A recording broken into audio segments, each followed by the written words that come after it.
పవన్ కళ్యాణ్ గారు కూడా చెప్తున్నాడు పోలీసు వ్యవస్థ ఎంత దిగజారిపోయిందో అని చెప్పని.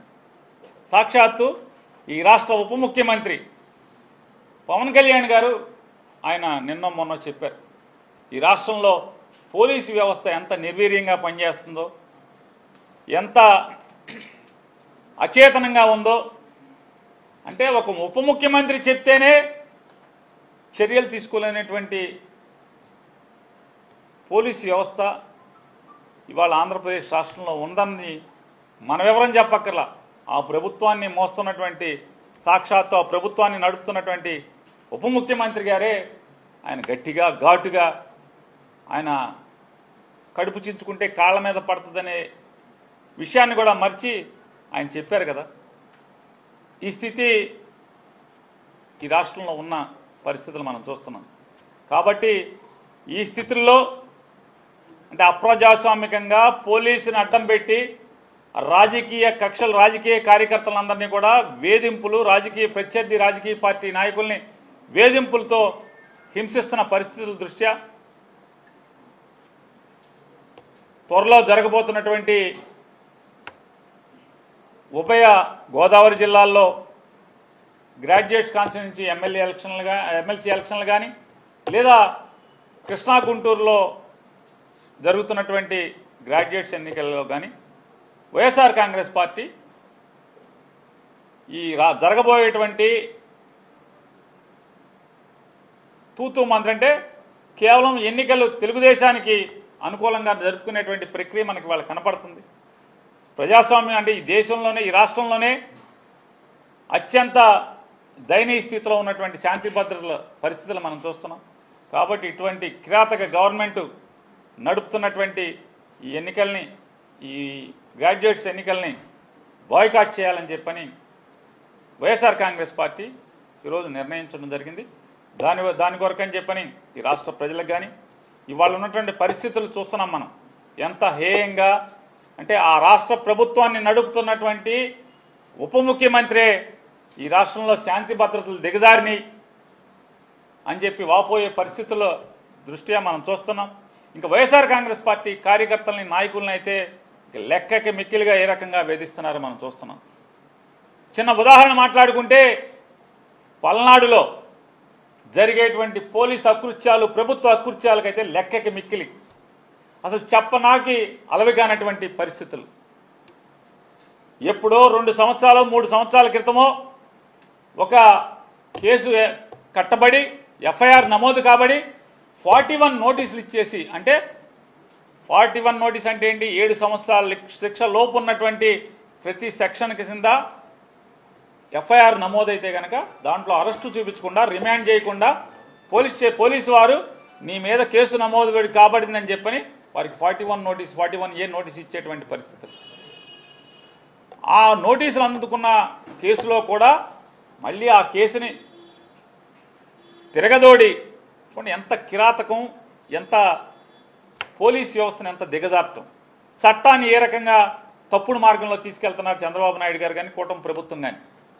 ఆ 2-3 సంవత్సరాల క్రితం 41 నోటీస్ ఇచ్చినటువంటి ఆ కేసుల్లో ఇవాళ మళ్ళీ వెనక్కి తీసుకుని అంటే తెరిచి దాన్ని 307 కింద సెక్షన్ ఆల్టర్లు చేసి దానిలో తప్పుడుగా ముద్దాయిల్ని నిరికించడమే కాకుండా నాయకులు నిరికించడమే కాకుండా ఇంకా ఎవరన్నా వైఎస్ఆర్ కాంగ్రెస్ పార్టీ సోషల్ మీడియాలో గట్టిగా పోస్టులు పెట్టినా, ప్రభుత్వాన్ని విమర్శిస్తూ పోస్టులు పెట్టినా, లేదా జెండా మోస్తూ ఎక్కడన్నా పార్టీ కార్యక్రమాల్లో మీరు కనిపించినా ఈ కేసుల్లో మీరు ఉంచబడతారని చెప్పని పోలీసులు స్టేషన్లకు పిలిచి వార్నింగ్లు ఇస్తాం, బెదిరిస్తాం.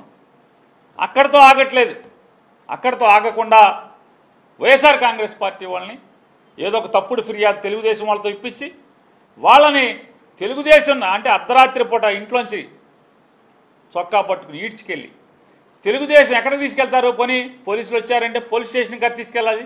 కానీ ఈ తప్పుడు ప్రభుత్వంలో ఆ వ్యక్తుల్ని వైఎస్ఆర్ కాంగ్రెస్ పార్టీ క్రియాశీలక ఉన్న వ్యక్తుల్ని తెలుగుదేశం నాయకులు ఇళ్లకి తీసుకెళ్ళి అర్ధరాత్రి పూట తెలుగుదేశం నాయకులు ఇళ్లకి తీసుకెళ్ళి వాళ్ళ ఇంటి దగ్గర మోకాళ్ళ మీద కూర్చోబెట్టి తెలుగుదేశం నాయకులతో కొట్టించి వీళ్ళు కూడా కొడుతూ పార్టీ మళ్ళీ జెండా మోస్తావా, పార్టీ మళ్ళీ తిరుగుతావా అని చెప్పని ఈ రకంగా చట్టాన్ని ఏ రకంగా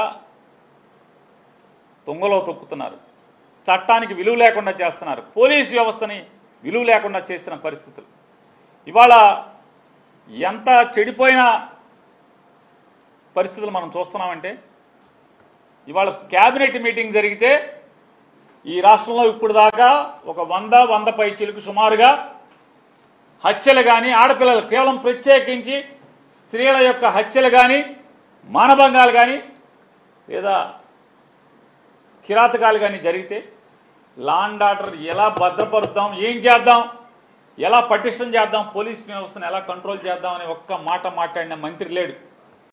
కేవలం వైఎస్ఆర్ కాంగ్రెస్ పార్టీ సోషల్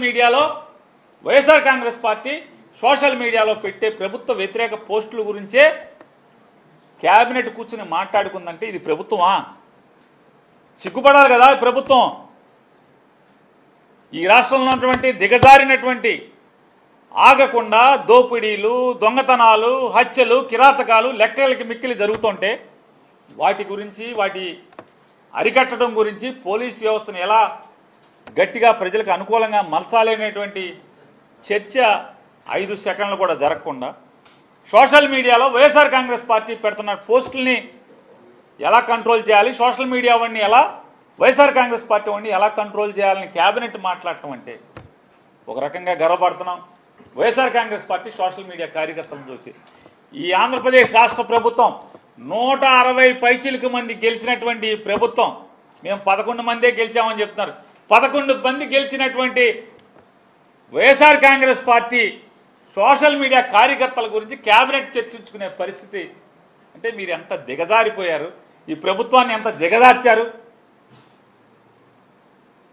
ఇవాళ మీరు చంద్రబాబు నాయుడు గారు ఒకరోజు మాట్లాడతాడు, ఆ సోషల్ మీడియా మీద ప్రతిపక్ష నాయకుడిగా ఉన్నప్పుడు సోషల్ మీడియాలో కేసులు పెడతారా అండి, చట్టం చెప్తుందా, 41A నోటీస్ ఇవ్వాలి కదా, అయినా అర్ధరాత్రి పట్టుకెళ్తారేంటి. ఇవాళ ఎంతమంది తీసుకెళ్ళి అడ్రస్లు లేరు, అందరి మీద హెర్బియస్ కార్పస్ పిటిషన్ హైకోర్టులో మూవ్ చేస్తున్నాం, అలాగే పోలీసులను కూడా అడుగుతున్నాం. ఇదేనా మీరు పరీక్షలు రాసి చదువుకుని పరీక్షలు రాసి పోలీసు ఉద్యోగం సంపాదించి 3 సింహాల మీద ప్రమాణం చేసి, రాజ్యాంగం మీద ప్రమాణం చేసి ప్రజల్ని కాపాడతామని చెప్పి ప్రమాణం చేసి ఉద్యోగాల్లోకి వచ్చిన మీరు ఇవాళ పోస్టింగుల కోసం ఈ రకంగా మీరు తప్పుడు కేసులు కడుతూ, తప్పుడుతనంగా ప్రవర్తిస్తూ, చట్టాలు మీరి ప్రవర్తిస్తే రోజులు ఎల్లకాలం ఒక రకంగా ఉంటాయా అండి? నేను సబ్ ఇన్స్పెక్టర్లను కానీ, సర్కిల్ ఇన్స్పెక్టర్లను కానీ, ఈ రాష్ట్రంలో ఉన్నటువంటి పోలీసు అధికారులందరినీ కూడా అడుగుతున్నాను, ఎప్పుడు ఇలాగ ఉంటాయా? ఇవాళ చంద్రబాబు నాయుడు గారి కూటమి ప్రభుత్వం కూడా ఇవాళ ఇట్లాంటి తప్పుడు మార్గాల్ని, శాంతి భద్రతలు క్షీణింపచేసి ఇలాంటి తప్పుడు వక్ర మార్గాలు రాజకీయాల్లో మీరు ప్రవేశపెడితే అంటే దేనికి మీరు తప్పుడు మార్గాన్ని నేర్పుతున్నారా లేదా? ఈ రాష్ట్ర రాజకీయాలని భ్రష్టు పట్టించేలాగా, ఈ రాష్ట్ర ప్రజాస్వామ్యాన్ని, ప్రజల జీవితాలని భ్రష్టు పట్టించేలాగా చేస్తున్న పరిస్థితులు మనం చూస్తున్నాం. కాబట్టి ఖచ్చితంగా ప్రజలు ఈ కూటమి ప్రభుత్వానికి తెడ్డు కాల్చి వాత పెట్టే రోజు ఖచ్చితంగా స్థానిక సంస్థల్లో కానీ రాబోయే రోజులన్నింటిలో తొందరలోనే ముందుంది ముసల పండుగ అని చెప్పని వారికి చెప్తూ సెలవు.